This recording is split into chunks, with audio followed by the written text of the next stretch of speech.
guys, welcome to Shin's Greens. We're going to do an October garden tour, and this is a small space patio vegetable garden, and we've had a really bad heat wave, so I'm out here early in the morning when it's nice and cool. So let's see what's going on in the garden. Let's start over here. So here we've got some green beans. These grow so fast and they are so easy to grow, fun to pick, delicious to eat. I really love growing green beans. It's one of my favorite vegetables to grow. Just look at these beautiful green beans. These are perfect for picking. I'm actually going to pick these tonight for dinner. Okay. Over here we have some bok choy.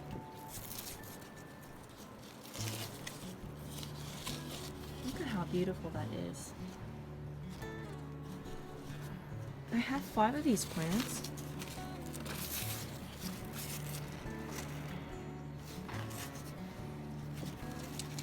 Boy, it's really crowded in here, but you know what? When you have a small space, you really have to make the most of your space and use every square inch that you have. Right here I've got my cucumber plants growing really well. And I've got a really nice, beautiful one here to harvest for tonight's dinner. Here I've got some daikon radishes that are growing really well.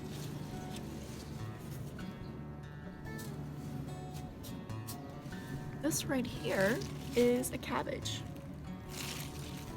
It's still very young and there is some caterpillar damage, so I've been going through and picking them off. Here I've got some beets, and just a few days ago the beet greens looked so beautiful and lush, but now they're getting eaten. But this right here, I don't think this is from caterpillars. I'm pretty sure this is from birds eating them.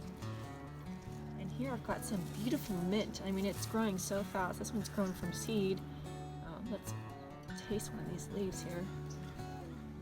Mmm, so minty. Wow, that is potent. Okay, here I've got a pepper plant that, can you believe it, is still growing off new shoots.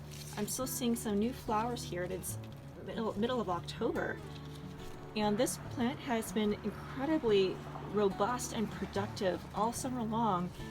And I have stopped fertilizing this plant and thinking that it'll start to go dormant, but there's just no sign at all that it's slowing down. I mean, I still see new flowers and new fruits forming. So as long as it's growing peppers, we'll keep eating them. And here I've got some lettuces. Now this is romaine lettuce grown from seeds that the seeds that I saved from my own lettuces last spring, and they had a ton of caterpillar damage. As you can see down here, a lot of the leaves were eaten. So I went through and picked off the caterpillars, and now it's growing back and looking really good. And here I've got green onions that are getting out of control. I mean, this is just too much.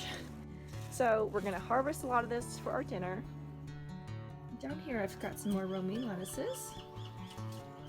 Okay, so let's head over to my other balcony and see what's going on there. Okay, this is my west-facing balcony. So now here I've got lots of strawberries and a nice looking strawberry right there. And I am propagating the runners. This one's producing a lot of runners, and I did a separate video on how to propagate strawberries. Over here I've got some bok choy that is getting destroyed by caterpillars, as you can see.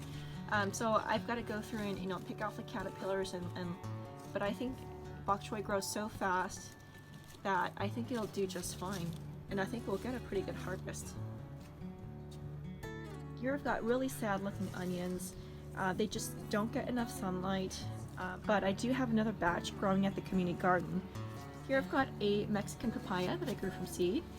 I have a lot of papaya plants, and I have mostly Hawaiian papaya plants at the community garden, and I just grew this one just because, it grew as a volunteer. I didn't plan to grow it, and it just looked so good, I just kept it, but I will probably not keep this one. Again, it kind of breaks my heart to get rid of plants, but you know what? I really have to make the best use of the small space that I have. So it's okay. It's okay if you don't want to plant. You want to grow something that you're actually going to eat, that you're going to enjoy more.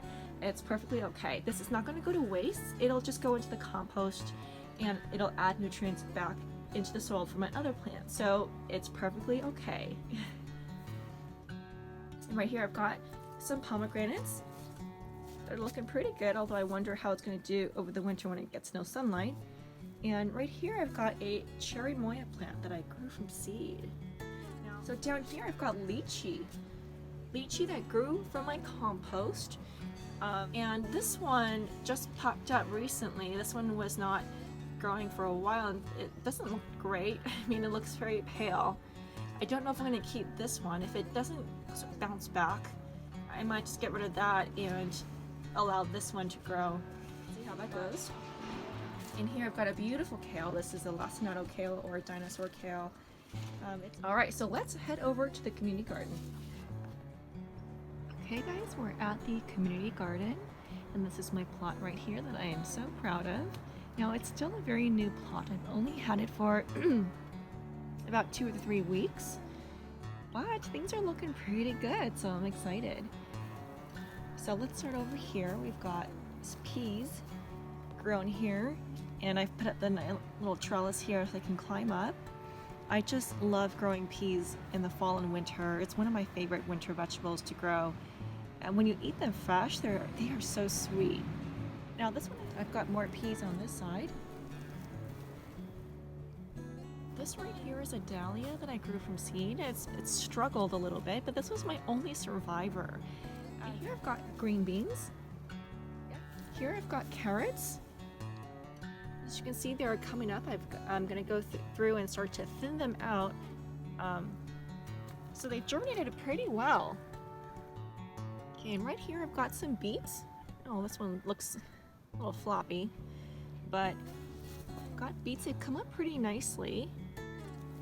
And here I planted some leeks that did not come up. Now, everything in the onion family, including leeks, the germination rate is usually pretty low, so I wouldn't be too surprised if these don't sprout. If they don't, I'll plant something else in here. Maybe I'll plant some bok choy or some herbs right here. Here I've got some daikon radishes. And I love daikon. I love to eat it pickled. And again, in the empty spots, I planted some extra seeds. I think I put French breakfast radishes in that spot. And right here, I planted French breakfast radishes, but only a few of them popped up, and I think they're getting eaten. So I came through yesterday and planted some more seeds to fill in the gaps.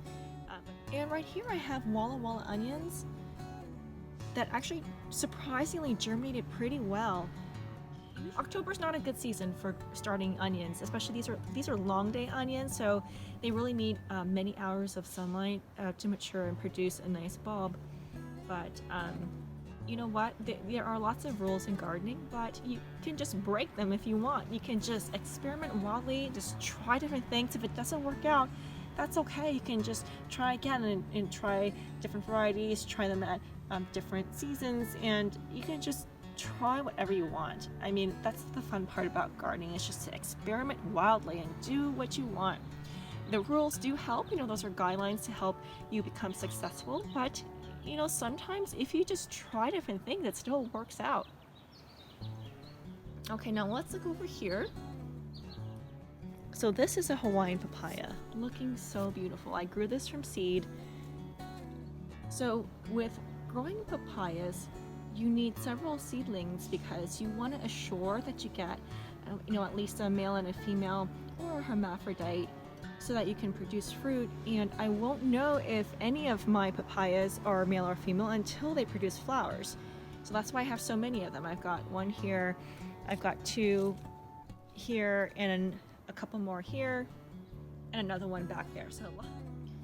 And here I have my one of my first avocado trees, although it is getting sunburned pretty bad. So I think it'll do okay. Over here I've got moringas. I've got 2 moringa plants. They're looking okay right here. I've got a couple more papayas. Oh, this one is a pomegranate. here. And these are lemon trees grown from seed.